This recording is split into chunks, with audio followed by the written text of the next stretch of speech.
Büyük bir kısmı Moldova toprakları içinde yer alan Gagauz yeri özerk bölgesinde yaşarlar. Bölgede yaşayan gençlerin büyük bir bölümü yüksek öğrenimlerini Türkiye'de tamamlamaktadırlar. Türkiye'de 50.000 kadar Gagauz kayıt dışı olarak çalışmaktadır. Türkiye'de yaşayan bu geniş Gagauz toplumu Gagauz Dostluk Kültür ve Dayanışma Derneği çatısı altında bir araya geliyor. Dernek düzenlemiş olduğu toplantıda sorunlarını ele aldı, çözüm önerileri masaya yatırıldı. İlk sözü dernek başkanı Necdet Ertuğrul aldı. İsteklerinizi bildirin. Bundan sonra hep birlikte dernek olarak bunu başaralım. Çünkü biliyorsunuz Türkiye Cumhuriyeti'nde artık Ankara'da belli bakanlıklar ve kurumlarla bu işler çözülüyor. Yani siz tek başınıza hiçbir sorunu çözemezsiniz. Onun için hep birlikte sorunlarımızı, isteklerimizi, beklentilerimizi beraber çözelim. Biz bunu raporlar haline getireceğiz. Genel Başkan Yardımcımız Avukat Osman arkadaşım da burada. Belli bugün, şimdi kısa mesela hemen alabileceğiniz soruları onunla konuşacağız. Toplantıda söz alan katılımcıların bahsettiği talepler rapor halinde ilgili kurumlara sunulmasına karar verildi. Daha sonra yapılan oturumlarda Gagauz Türkleri ile ilgili önemli sorunlar ele alınırken soru yanıt şeklinde beyin fırtınası gerçekleştirildi. Bir yola çıkmak çok zor. Biz bu yola çıkarken Necdet Ertuğrul kardeşimizi, gazeteciydi, tek başına bütün o günkü problemleri, ben o zaman İstanbul Valiliğinde Türk Dünyası ve Akraba Toplulukları koordinatörü olarak görev yapıyordum. Öğrenci problemlerini getiriyor, tek başına oradaki çalışmak üzere gelenlerin problemlerini getiriyor, evlenmiş, burada problem yaşayan insanların problemlerini getiriyor. Bütün problemlerle tek başına ilgilenme gayreti içerisindeydi. O dönem içerisinde hem bizi yoruyordu hem kendisi çok yoruluyordu. Böyle bir yorgunluk olmasın düşüncesiyle Moldova'dan özellikle çalışmak üzere, okumak üzere gelen çok sayıda genç arkadaşımız vardı, çalışan arkadaşımız vardı. Biz Necdet Bey o zaman dedik ki bu böyle kişisel çabalarla yürüyecek bir iş değil. En güzeli sen yanına bir 10 kişi bul, bulamazsan biz de sana kurucu olarak destek olalım, yanında olalım, seninle beraber çalışalım. Biz Moldova ile Türkiye arasında yaşanan kültür alışverişi, eğitim alışverişi, ticari alışveriş, bütün konularda sen sivil toplum örgütü olarak bu işleri yürüt dedik. Gerçekten ben teşekkür ediyorum hepiniz adına Necdet Bey'e. Neden teşekkür ediyorum? Çünkü bu problemlerin hepsiyle ilgili o günkü zamanın azlığına rağmen, imkansızlığına rağmen emekli maaşını bu işe harcayarak bu işlere koşturdu. Bu derneğin kuruluşunu gerçekleştirdi. Bu dernekte şu an biz kurucu olarak varız. Ama her zaman sizlerin problemlerine destek olabilmek, çözümüne katkıda bulunabilmek adına sizlerin emrindeyiz. Şimdi özellikle tarih geçmişle günü birbirine bağlayan bir köprüdür. Şimdi o bölgeye hep derler ki Dobruca. Ya Dobruca 1360'tan sonra Oğuz Devleti kurulduktan sonra oldu. O bölge eski adı Küçük İskitye'dir.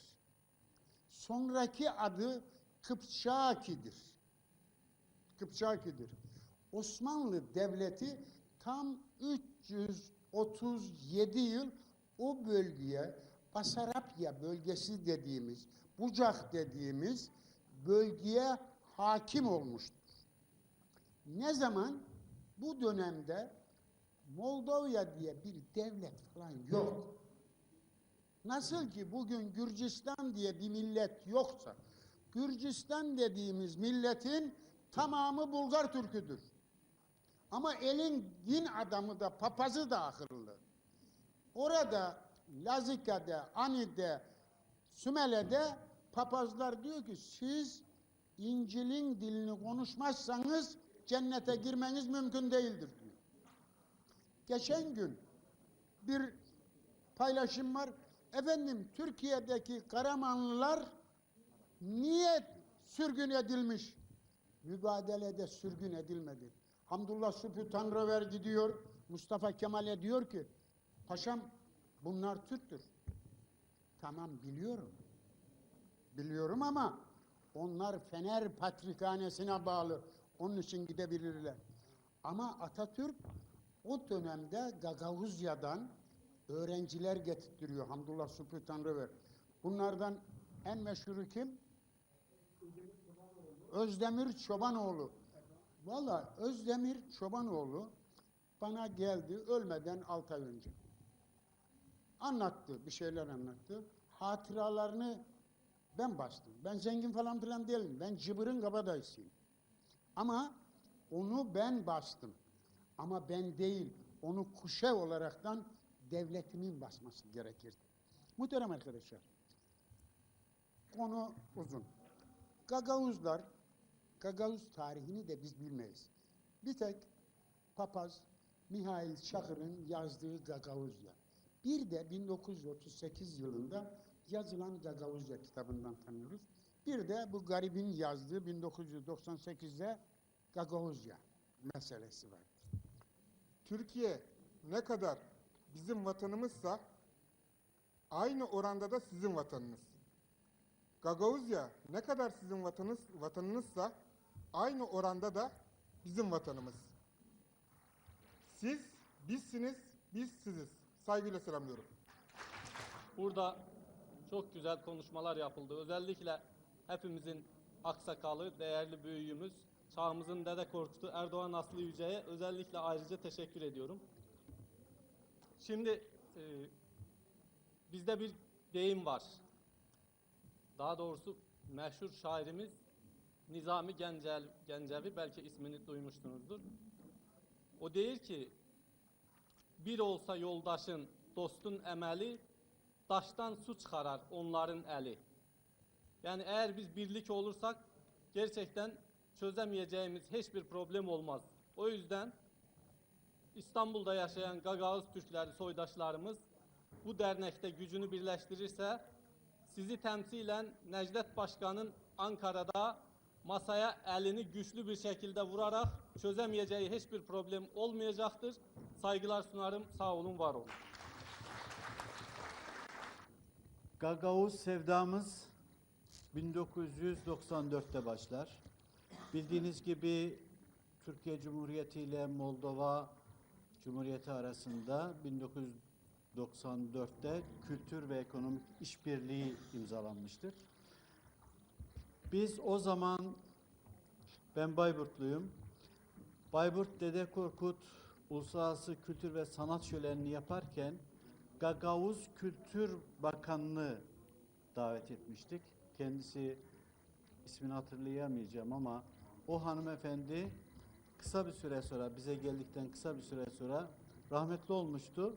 İçimizde bir ukdeydi.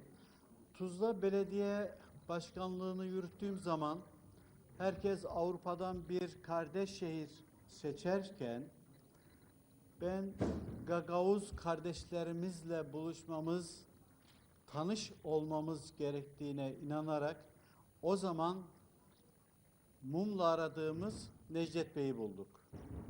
Ve Necdet Bey'le yapmış olduğumuz planlı çalışmalar neticesinde Gagavuzya'ya, ki o zaman Cumhurbaşkanı Sayın Formuzal ve Komrat Belediye Başkanımız Dudoğlu'ydu. Ve Dudoğlu'yla Tuzla Belediyesi kardeş şehir protokolünü imzaladık. Ve akabinde 2007 zannediyorum, Komrat'ın 209. şehir olma etkinliklerine biz iyi bir çıkarmayla, kültür çıkarmasıyla eşlik ettik. Atatürk Kütüphanesi'ne tabiri caizse sırtımızda yüzlerce kitap taşıdık. Ve orada Gagavuz kardeşlerimizle muhteşem bir kültür alışveriş yaptık. Kamil Gökoğuz'un oğlu, yani diğer adıyla George Mütişov'un oğlu Metin Gökoğuz'u. Şimdi bütün konuşmacılara teşekkür ediyorum. Lafı açıyor. Herkes birbirini aydınlatıyor. Tabii bu konuşmalarla aydınlanacağız. Ben 1969 senesinde Hamdullah Sübhi Tanrıver'in getirdiği öğrencilerden babamla beraber kendisini ziyarete gittik. Horhor'da kendi köşkünde hastaydı, rahatsızdı. Biz onu büyük baba olarak bildik. Çünkü ben büyük babamı görmedim. Babaannemi görmedim, tanımadım. Amcalarımı görmedim. Onlarla beraber orada bize fotoğrafını imzaladı ve başından geçenlere Gagauzya ile ilgili anlatımlarını sundu.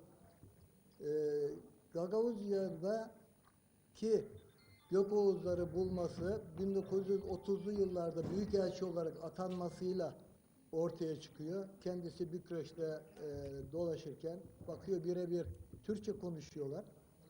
Atatürk'e paşam diyor böyle ben gezdim, dolaştım, Gökoğuzları buldum diyor. Bunlar diyor ziraatte, tarımda, tabiatta çok ileriler, çok zenginler. Biz bunları alalım, Trakya bomboş yerleştirelim. Atatürk de şimdi 2. Dünya Savaşı başlamadan önce Hatay meselemiz var. Bu Hatay meselesini halledelim, ondan sonra onları alalım der. Ama önce sen oradan buraya, İstanbul'a, Ankara'ya, yani şehirlerimizde, büyük okullarımızda öğrenci getir, okutalım, eğitelim. Onları oraya gönderdiğimiz zaman oradaki çocuklarına, eşlerine, dostlarına, öğrencilerine öğrettikleri Türkçe ile yerleştirdiğimiz zaman daha çabuk yerli halkla adapte olurlar der. Atatürk de Atatürk'ün bu önerisi, bu emri üzerine Hamdullah Sübhi Tanrıver köy köy dolaşır, zeki, çalışkan çocukları toplar. Bunların içinde hocam da bahsetti, Özdemir Çobanoğlu da var. Aynı köyden, Kongaz köyünden ve o köyün primarı olan, sizler biliyorsunuz belediye başkanı olan Vasili Mitişov'un en küçük kardeşi George Mitişov benim babam. O da beraber gelir Türkiye'ye. Biz bunları tabii yıllar sonra öğreniyoruz. Sovyetlerin dağılmasıyla Atatürk'ün vefat etmesi, 2. Dünya Savaşı'nın başlaması, dolayısıyla bunlar hepsi birbirinin arkasına gelen parçalanmalara neden oluyor. Gagavuz Kadınlar Birliği'nin derneğin ilk başkanı ve kurucusu olarak elbette de bunu Başkan Bey bunu söylemeliydi kendisi. Şimdi kaç Gagavuz, kaç kadın karı var Türkiye'de Gagavuzlardan. Biraz diğer resmi kaç bilinmiyor ama biraz diğer 30 bin, biraz diğer 40 bin, 20 bin. Acaba kaç var? Bu salonda sağ olsun bizim misafirler, bizim kan kardeşler, Azerbaycanlılar, Türkiye'deki Türkler, Bulgaristan Türkleri burada konuştular. Dedim acaba bir Gagavuz çıkar mı buraya? Sevindim ki Metin Bey çıktı. O da benim köyümden, Kongas köyünden. Çok sevindim. Kıpçak'a gittikten sonra gerçekten Gagavuz halkının yaşadığını, Gagavuz halkının geleceğini orada görebildim. Sokakları gezdim. Kıpçak sokaklarında bir tane çocuk görmedim Rusça konuşsun. Bir tane çocuk görmedim. Bu gelecek için Kıpçak'ın geleceği değil, bütün Komrat'a gittik. Komrat'ta o dönemde ben Türk Halkları Kongresi'nin başkanlığını yapardım. Ve sağ olsun Nikolay Dudoğlu bizi çok iyi karşıladı. Çok iyi hizmet etti. Gerçekten kendisini tebrik ediyorum. Ve Bulgaristan'daki Gagavuzlara gördüğümde gerçekten ben çok üzüldüm. Ben başkanı ilk baştan sadece Bulgaristan diye beni davet ettirdi bu toplantıya ama bu derneğe. Fakat gördüm ki bu dernek asıl merkezi Dobruca'ymış. Yani aksakalından öğrendik onu bugün. Gerçekten bizler artık Gagavuz halkı, Türk halkı hep birlikte artık lobicilik yapmayı öğrenmek zorundayız.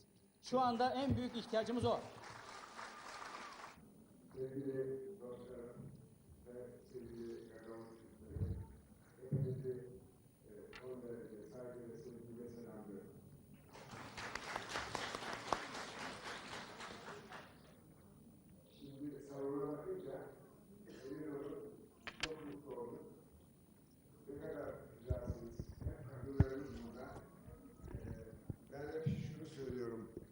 çalışmaları sırasında iki şeye çok önem veriyorum.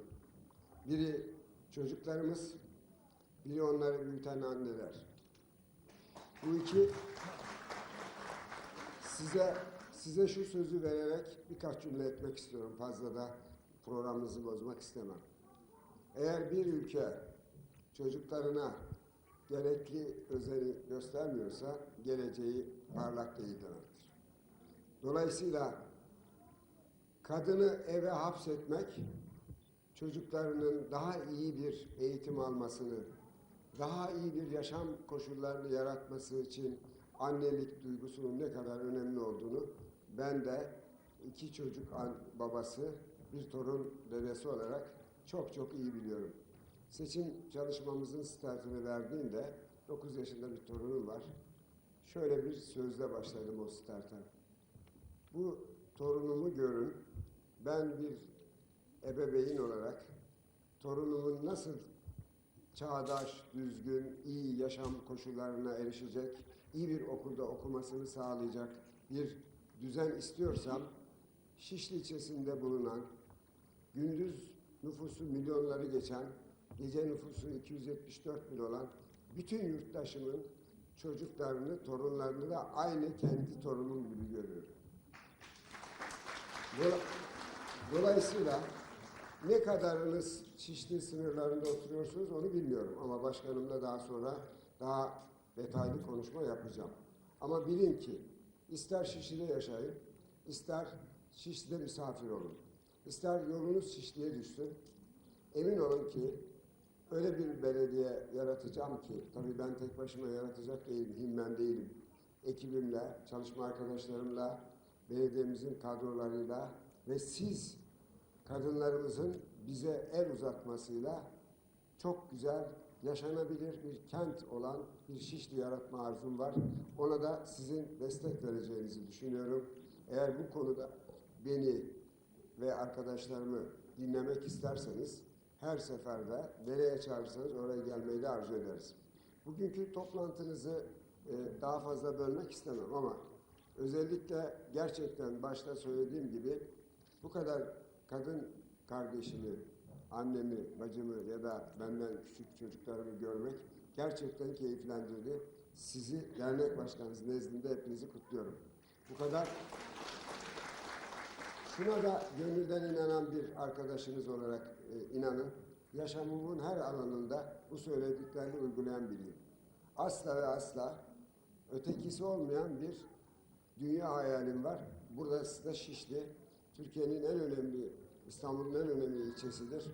Hatta İstanbul'un değil, Türkiye'nin ve dünyanın önemli bir ilçesidir. Diyeceksiniz ki niye? Herkes yaşadığı yeri, doğduğu yeri daha önemli sanabilir. Bakın burası sanayinin merkezi, ticaretin merkezi, kültürün, sanatın merkezi, tiyatronun ve ne kadar sanat dalı varsa burası ciddi olarak bunların merkezi. Türkiye'nin 500 büyük şirketinin 400'ünün genel müdürlükleri, genel merkezlerinin olduğu bir ilçe. Ama ne yazık ki, üzülerek ifade edeyim ki, bizim de kusurumuz var siyasetçiler olarak. Yaşanmaz bir kent haline getirdik burayı. Çok katlı binalarla, sokaklarının yürüme şansımız olmadı. Özellikle kadın kardeşlerim için söylüyorum. Ya yüksek topuk giyip de şu kaldırımda düzgün gezeceğiniz bir kaldırım yok. Ben bunun sözünü veriyorum size. Bütün yaşamınızı kolaylaştıracak ve bizimle ilgili ne talebiniz olursa şu anlama gelmesin. Yapabileceklerimi size o an derim ki bunları yapacağım. Yapamayacaklarımla ilgili de asla ve asla sizin hayallerinizi kıracak bir söz vermem.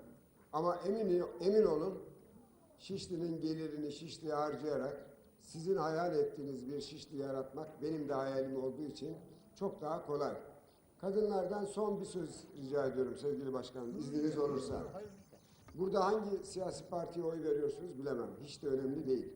Ben Cumhuriyet Halk Partisi'nin adayıyım. Ve emin olun ki 31 Mart'a kadar Cumhuriyet Halk Partisi'ne oy isteyeceğim. Hepinizden de oy istiyorum. Ama 1 Nisan günü Şişli'de yaşayan ya da yaşamayan bütün yurttaşlarım ister AK Partili olsun, ister MHP'li olsun, ister İyi Partili olsun, ister Cumhuriyet Halk Partisi olsun, ister diğer partilere oy versin, ister HDP'ye oy versin.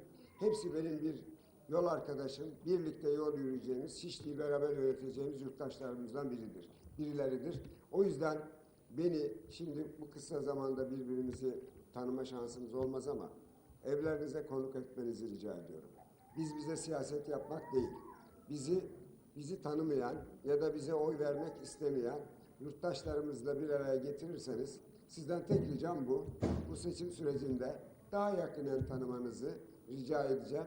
Ve o zaman beni de seveceğinizi düşünüyorum. Hepinize saygı ve sevgiler sunuyorum. Başarılar diliyorum.